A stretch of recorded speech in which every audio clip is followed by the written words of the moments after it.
तो आइए मैं आपको एक पौराणिक कथा है और ये सत्य घटना पर आधारित कथा है। अरदास हम दरबार में क्यों लगाते हैं? ये जो मैं कथा आपको सुना रही हूँ, चाहे आप बाजार जागरण में गए होंगे, किसी ने आपको सुनाई होगी, तो हम अरदास क्यों लगाते हैं?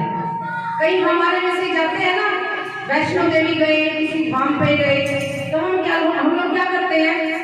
ये हमारे 500 रुपये दे दिए, कति प्रांत वाला बैठा देने की लगाया, अरे माता रानी के गले में पैसे हमारे, सच्ची बात है ना? कितना दिए होंगे आजकल, मोस्टली दिए होंगे सबने, ठीक है ना? क्यों देना है पैसे? हाँ, अरदास है कहते मुझे मैं 500 रुपये हैं, 100 रुपये हैं, 200 रुपये हैं, 1100 रुपये हैं, या हमारी अरदास ले जाए माँ वैष्णो के गले में जाकर पा जाएगी। इसका मतलब पता है क्यों देते हैं? नहीं पता ना आपको बताऊंगी क्यों अरदास लगाते हैं, इसका मतलब क्या होता है, किस पर्पज से अरदास लगाई जाती है दरबार में। तो सत्य घटना पर आधारित है। एक समय की बात है, एक वृद्ध ब्राह्मण हुआ करता था। सच्ची घटना ये रोहतक साइड है। वृद्ध ब्राह्मण था, माँ वैष्णो रानी का परम भगत था। एक दिन बिस्तर पे लेटा हुआ था, सोते सोते रात्रि में उसको इच्छा होती है कि मैं माँ वैष्णो के दर्शन के लिए वैष्णो दरबार जाके आऊंगा, लेकिन वो ब्राह्मण देवता इतना गरीब था कि उसके पास पैसे नहीं थे वैष्णो धाम तक जाने के। तो चिंता में सुबह उठते हुए बिस्तर पर बैठ जाता है और कहने लगता है, हे महारानी, जिज्ञासा तो आपने मेरे मन में पैदा कर दी, लेकिन मैं करूं तो क्या करूं मैया रानी? मैं कैसे उस दरबार तक जाऊं? मेरे पास खर्च करने के लिए 1 रुपया भी नहीं है। अगली ही रात्रि जैसे वृद्ध ब्राह्मण देवता अपने बिस्तर में सो जाता है, तो उसको स्वप्न आता है और महारानी भी जो उसको युक्ति बता करके चली जाती है कि किस तरह से मुझे मेरे दरबार तक आना है। तो जैसे ही भोर होती है, ब्राह्मण देवता उसका बिस्तर पर बैठ जाता है, नहा धो करके मंडी में जाता है, किसी आड़ की दुकान पे बढ़िए के पास जाकर हाथ जोड़कर प्रणाम करता है और कहता है, सेठ जी, मुझे माँ वैष्णो के दरबार में जाना है और मेरी आपसे गुजारिश है, मुझे कुछ पैसे उधार दे दो जिससे मैं माँ रानी के दरबार में जाकर के दर्शन करके आ जाऊं। कहते हैं कि एक पत्ता भी इंसान अपनी मर्जी से नहीं तोड़ सकता अगर मेरी महारानी की मर्जी नहीं हो। जैसे हो उसकी मर्जी होगी वैसे ही इंसान उसकी चाल पे चलेगा। तो ये मेरी महारानी की इच्छा थी कि वो उस बढ़िया के पास जाए। सौभाग्य से जो वो बढ़िया पुत्र था वो भी माँ वैष्णो रानी का परम भगत था। तो वो ब्राह्मण देवता सेठ से कहता है कि सेठ जी, मुझे कुछ पैसे उधार दे दो, मुझे माता रानी के दरबार में जाना है, उनके दर्शन करके आगे अपनी अरदास दे करके आगे आए। तो वो सेठ मन ही मन खुश हो जाता है। सौभाग्य से सेठ के कुल की देवी भी माँ वैष्णो थी। तो सेठ से कहता है कि हे ब्राह्मण देवता, पैसे तो मैं आपको दे दूंगा, लेकिन मेरी छोटी सी आपसे गुजारिश है, मेरी एक छोटा सा कार्य है जो आपको करना पड़ेगा। तो वो ब्राह्मण देवता प्रसन्नता पूर्वक कहता है कि सेठ जी बोलिए, मैं निसंकोच आपका वो कार्य करूंगा। सेठ कहता है कि ये 500 रुपये लेके चला जा और ये तेरे उधार पैसे जो मैं तेरे को दे रहा हूँ और ये 500 रुपये की अरदास है, मेरी महारानी के गुणक में डाल के मेरे नाम की अरदास करके आ जाना। बोल साचे दरबार की जय हो। तो वो जो वृद्ध ब्राह्मण था 500 रुपये की अरदास लेकर के माता रानी के दरबार में ट्रेन में बैठ जाता है और कटरा धाम पहुंचता है।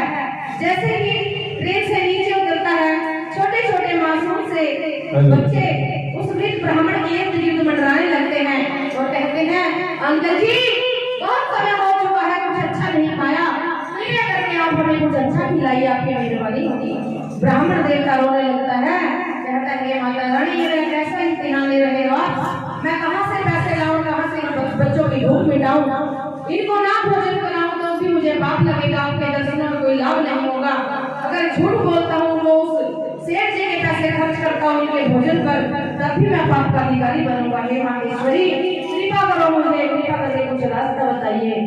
उधेड़ बुन करता हुआ हमारी गेट तक पहुंच जाता है वृद्ध ब्राह्मण, वापस मुड़ के चला जाता है, कहता है, जो ये बाणी ने 500 रुपये मुझे दिए हैं सेठ को बोल दूंगा कि मैंने तेरी अरदास गले में डाल दी। बोल सच्चे दरबार की जय हो। वो सेठ उन बच्चों को भरपेट भोजन कराता है। 450 रुपए का वो बच्चे भोजन करते हैं। 50 रुपए जो वृद्ध ब्राह्मण के पास उस सेठ जी के बनते हैं, उनको लेकर के माता रानी के गले में चला जाता है और विनम्र भाव से रो रो कर माता रानी से प्रार्थना करता है कि हे मैया रानी, मेरे अपराध क्षमा करना। मैं उस बड़ी पुत्र से झूठ बोलना पड़ेगा जाकर, क्योंकि मैंने आपकी अरदास 500 रुपए उस गले में डाल दी है। बोल सच्चे दरबार की वृद्ध ब्राह्मण जो हृदय से इतनी दुआ की थी उस बड़ी पुत्र के लिए, वो दवा वो दुआ उस दरबार में कबूल हो जाती है। जैसे ही वो वृद्ध ब्राह्मण माता रानी के दर्शन करके आता है, उसी रात्रि को उस बड़ी पुत्र को कन्या के रूप में माता रानी के दर्शन होते हैं। माता रानी खुश होकर के उस बड़ी पुत्र को दर्शन देती है, कहती है हे बड़ी पुत्र, मैं तेरी भक्ति से तेरी अरदास से अत्यंत प्रसन्न हूँ। तूने उस ब्राह्मण के द्वारा जो अरदास लगाई थी, उस ब्राह्मण के अंदर जो भाव थे, उन भाव को देख करके मैं आज तेरे पास आई हूँ और तुझे मोक्ष प्रदान करती हूँ। बोल सच्चे दरबार की जय हो। कहते हैं कि सीधा तो कोई काम होता नहीं, लेकिन जो ब्राह्मण होता है ना, वेद पाठी ब्राह्मण हो, ब्रह्मचारी ब्राह्मण हो, अगर उसके हाथ से अपने घर में कोई भी शुभ कार्य करवा लेते हैं तो वो सीधा 1.5 महीने के अंदर अंदर फलदायी साबित होता है। बोल सच्चे दरबार की ऐसे ही भाव से उस वृद्ध ब्राह्मण ने उस बनिए की अरदास माता रानी के दरबार में लगाई और माता रानी ने उस बनिए को दर्शन किए और मोक्ष की प्राप्ति देकर के अंतर ध्यान हो गई। जैसे ही बनिए की आंखें खुलती हैं सुबह में, बढ़िया सिर से नंगा पैरों से नंगा भाग करके वृद्ध ब्राह्मण के घर जाता है और दंडवत प्रणाम करके रो रो कर कहता है कि हे वृद्ध ब्राह्मण देवता, आपने तो मेरे जन्म जन्मांतर सफल कर दिए।